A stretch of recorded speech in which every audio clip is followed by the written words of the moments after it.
하지만 유가증권 시장과 전기전자 업종의 기준점을 잘 놓고 보시면요. 자, 이것만 잘 놓고 보십시오. 자꾸 지금도 전기전자 업종에 대해서 뭐라 하시는데 오늘은 제대로 짚어드릴게요. 다시 한번 봅시다. 여기까지의 기준이. 유가증권 시장이 정확히 2015년도 말 종가 대비 2015년도 말 종가 대비 116% 올라온 거예요. 필라델피아 반도체 지수가 이때 당시 102% 올라왔어요. 그리고 우리나라 증시가 이게 30%. 결과적으로 고점 2200, 2300에서 2600의 고점을 만들어준 게 누가요? 얘가 들어올린 거예요. 얘가 이만큼 들어올려지는데도 30%뿐이 못 가. 나머지 업종이 어떻게 됐다는 거예요? 빠진 종목도 있고 들어올리는 종목 업종도 있고 얘가 다 잡아낸 거예요. 그러고 나서 2016년도 저점을 다 깨버립니다. 이렇게. 여기는요. 안 깹니다. 2016년 저점이 여기잖아요. 요 바닥이.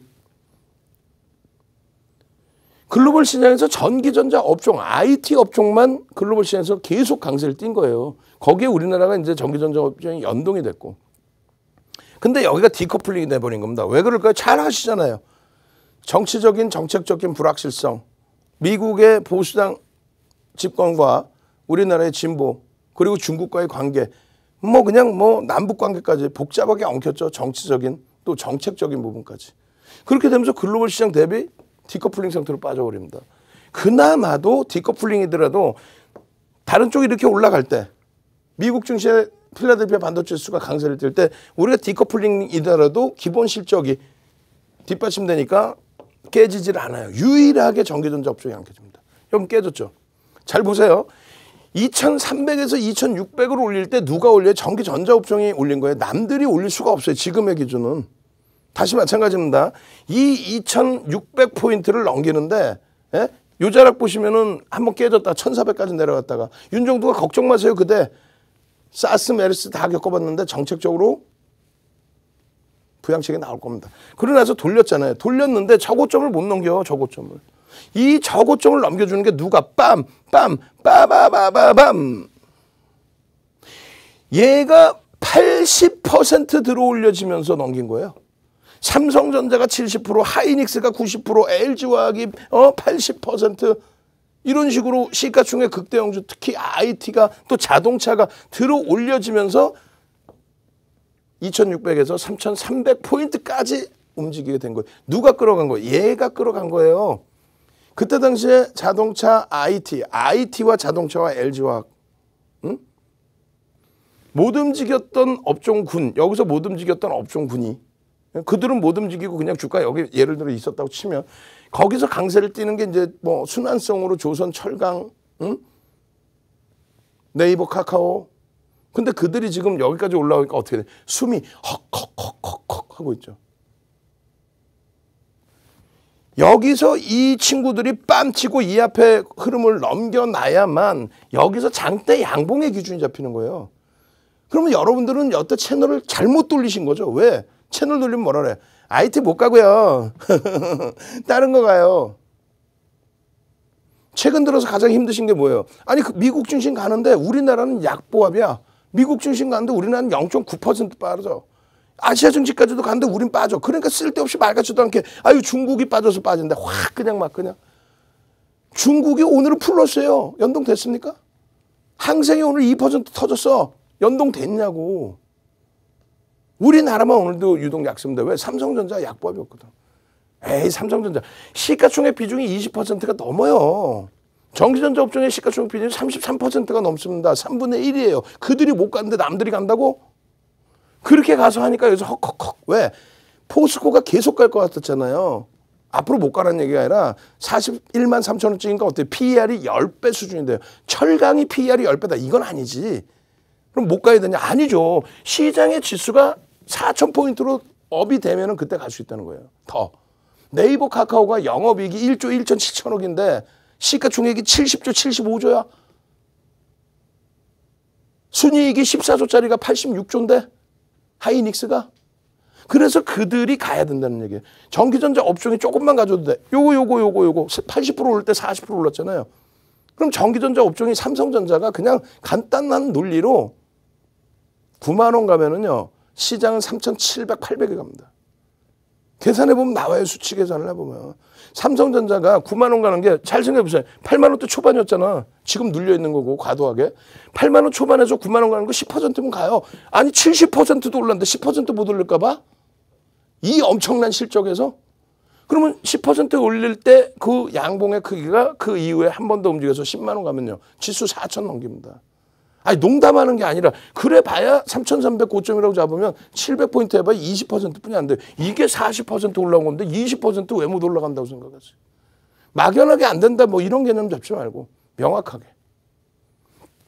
결론적으로 우리나라 증시가 잘 보십시오. 여기가 102% 올라올 때 116% 우리가 월등히 강했었는데 말씀드린 것처럼 정정불안과 삼성그룹의 그룹 오너에 대한 불확실성과 이런 부분 때문에 디커플링 상태가 나오는데 여기서부터 여기까지가요. 오히려 이때 더 못 움직였던 필라델피아 반도체 지수가 우리나라 대비 2배 가까이 올라가 있어요. 우리나라 대비 2배 더 많이 올라온 거예요. 그런데 여기서 미국의 반도체 업체들이 주춤거린다? 오히려 눌린다? 그래서 우리도 밀려야 된다? 바보예요 우리가? 예를 들어서 똑같은 평행선이 아니라 한쪽은 이만큼 더 올라갔어요. 같이 움직여야 되는데. 그러면 이들이 내려올 때도 얘는 안 밀리는 게 정상이겠죠. 혹은 이들이 안 밀리고 이 정도 행보라면 여기가 따라붙는 게 정상이겠죠. 그게 이격을 줄인다고 얘기하는 거예요. 그냥 막연하게 삼성전자 하이닉스에 대해서 지금 막 목표 주가를 하향하죠. 왜 그러니 그랬더니 내년에 정점 찍을 수 있어요. 피크 아웃. 소수견이지 다 그렇게 얘기하나? 소수견이야. 주가가 밀리고 나니까 그런 해석을 왜 해? 주가 올라오면 또 장밋빛 전망이야. 그러지 말자고요. 200조의 영업이익에 삼성전자가 차지하는 비중이요. 58조를 넘겨요. 59조를 더 넘겨요. 62조, 61조 수준을 예상을 하고 있습니다. 30%가 넘어. 전체 상장사의 영업이익의 30%가 넘어. 그런 흐름을 삼성전자가 가지고 가는데 시가총액 비중이 20%야. 이런 저평가가 세상에 있습니까? 이 당시에 36조 8천억 찍을 때 대비해서 월등한 실적 개선폭에 자사주이익 소각 14%. 다른 쪽은요. 사상 최대 추세 아닌데 자꾸 주가만 올라가 있어. 왜? 화폐 가치의 훼손, 인플레이션. 결론적으로 이 실적 범위에 대한 전망치 부분 또 삼성전자에 대한 외국인 지분이 54 아니에요. 이건 이제 날짜 바꿀 겁니다. 53% 기준이라고 했을 때 개인들은 10% 수준뿐이 안 돼요. 동학개미가 무지 샀어요. 삼성전자만 샀어요. 퍼센테이지로 놓고 봐야지. 우리를 무슨 그냥 바보로 하나. 우리가 주린이야. 여러분들은 주린이실 수는 있어도 동학개미 이런 단어 쓰지 마세요. 동학개미 그거 뜻이 나쁘다는 게 아니라 자칫 잘못하면은 아 동학개미가 뭐 사고 퍼센테이지 기준 잡으면 삼성전자가 아니라 다른 걸 많이 샀지 퍼센테이지로. 그럼 그게 좋은 건 줄 알고 그걸 산다니까. 그 동학개미라는 단어 운영사 대표라는 분이 막 이렇게 그 말장난뿐이 안 돼. 그분이 모를까 봐. 시장에 그러면 외국인 기관 메이저들이 움직이는 거죠. 삼성전자의 흐름도 메이저가 움직이는 거죠. 여기서 10% 갖고 있는 동학개미가 움직이나? 주가 올라가면 동학개미의 승리입니다. 아이고 주가 눌려 있으면 개인들이 너무 많이 사서 못 가요. 얼마나 샀길래? 똑같습니다. 하이닉스의 개념도 똑같습니다. 지난해 10월 말을 생각해 보세요. 지난해 10월 말에 삼성전자 보고 6만 원 이탈돼서 5만 6천 원 가는데 아 100원 밀리면 상속세를 들래 확 그냥 막 그냥 주가 조작합니까? 세계적인 기업이 주가 조작해 상속세 들려고? 아 하이닉스가 말해요. 인텔 랜드 사업 부분 10조 주고 인수하는 거 악재 8만 원 깨지니까. 말 같지도 않은 소리들. 그러고 나서 그 얘기 나오자마자 조금 지나서 뭐 어떻게 돼요? 그냥 폭등 랠리에 15만 500원. 90%. 5만 6천 원에서 얼마 9만 원대까지 80%. 3개월 만에. 왜? 실적이 뒷받침되고 저평가 상태의 인식이니까. 하이닉스 PER 6배가 말이 됩니까? 대주주 지분, 외국인 지분 제외하고 개인 10% 수준밖에 안 돼요. 근데 뭘 개인한테 그렇게 많이 사서 뭐 외국인이 너무 많이 팔아서 49%가 외국인이란 말이에요. 주가의 기준에서 그럼 굉장히 많이 밀린 것 같지만 2016년도 이후의 흐름으로 보면요. 여전히 시장 대비 강세예요. 이게 지금 딱 시장 수익률의 요구군이. 많이 눌려있는데 시장 수익률이에요. 여기서 눌릴 만큼 눌렸기 때문에 돌리는 흐름의 기준이죠. 그럼 좋습니다. 삼성전자 하이닉스까지는 다 좋은데 그 다음 범위의 종목군들 삼성 SDI. 시가총액 상위 기준으로 보는 거예요. 문제 있나요? IT 이제 제대로 탄력 받고 있는 거죠. 또 마찬가지입니다. 그 다음 범위가 LG전자입니다. LG전자의 지금 흐름이 문제가 있네. 꼬리 다 감싸안고 종가 기준에 사상 최대치인데 계속. 마찬가지입니다. 나머지 종목군들의 디스플레이 월봉으로 봐보시면 이 문제 있는 흐름이에요.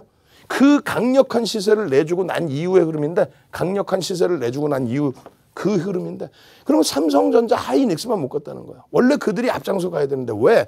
그 부분에 대한 불확실성이 이제는 해소가 되겠죠. 남들은 전략적으로 다 투자하는데 걔네들은 투자를 못해요. 빨리 풀어주세요. 삼성전기 왜 맨날 못 가요? 얘만 손실 나는 것 같아요. 결국은요, 내 자산을 지킬 수 있는 기준인 거야. 더딘 것 같지만 우왕좌왕해서 움직이는 것보다 이제 영업이익 순이익 다 1조 클럽이에요. 저평가의 개념이다. 아니, 성장성의 기준점을 보셔야죠.